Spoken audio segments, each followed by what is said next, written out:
দুর্নীতি করে ব্রাজিল বিশ্বকাপ জিতেছিল, সাহায্য নিয়েছিল আমেরিকার গোয়েন্দার, এমন তথ্যই উঠে এসেছে তদন্তে। প্রায় ৩ বছর যাবৎ ধরে করা তদন্তে উঠে এসেছে ব্রাজিলকে বিশ্বকাপ জেতাতে ভূমিকা রেখেছে আমেরিকার গোয়েন্দা সংস্থা CIA। আরও থাকছে প্রতিবেদন। ফুটবল ইতিহাসের অন্যতম স্মরণীয় আসর 1970 বিশ্বকাপকে ঘিরে সামনে এসেছে এক চাঞ্চল্যকর দাবি।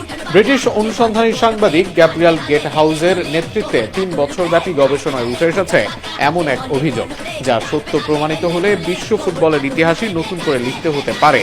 গবেষণায় দাবি করা হয়েছে ব্রাজিলের তৃতীয় বিশ্বকাপ জয়ের পথে পরোক্ষভাবে ভূমিকা রাখতে পারে মার্কিন গোয়েন্দা সংস্থা CIA। গেট হাউস এবং ইংল্যান্ডের কিংবদন্তি গোলরক্ষক গর্ডন ব্যাংকোসের নাতি এড জার্ভির যৌথ অনুসন্ধানে 1970 বিশ্বকাপে বেশ কয়েকটি বিতর্কিত ও রহস্যময় ঘটনার পুনর্মূল্যায়ন করা হয়েছে। তাদের মতে টুর্নামেন্ট শুরুর আগে কলম্বিয়ায় একটি ব্রেসলেট চুরির অভিযোগে ইংল্যান্ড অধিনায়ক ববি মুরের গ্রেপ্তার হওয়া ছিল অত্যন্ত সন্দেহজনক একটি ঘটনা। যদিও পরবর্তীতে তার বিরুদ্ধে কোনো অভিযোগই প্রমাণিত হয়নি, তবু এই ঘটনা ইংল্যান্ড দলের প্রস্তুতি, মনোবল এবং টুর্নামেন্ট পূর্ব পরিবেশে বড় ধরনের প্রভাব ফেলেছিল। প্রতিবেদনে আরও বলা হয়েছে, পশ্চিম জার্মানির বিপক্ষে কোয়ার্টার ফাইনালের আগে ইংল্যান্ডের তারকা গোলরক্ষক গর্ডন ব্যাংকোসের আকস্মিক অসুস্থ হয়ে পড়াও প্রশ্নের জন্ম দেয়। ব্যাংকোস তার আত্মজীবনীতে উল্লেখ করেছিলেন, একটি অনুষ্ঠানে পানীয় গ্রহণের পর তিনি গুরুতর অসুস্থ হয়ে পড়েন।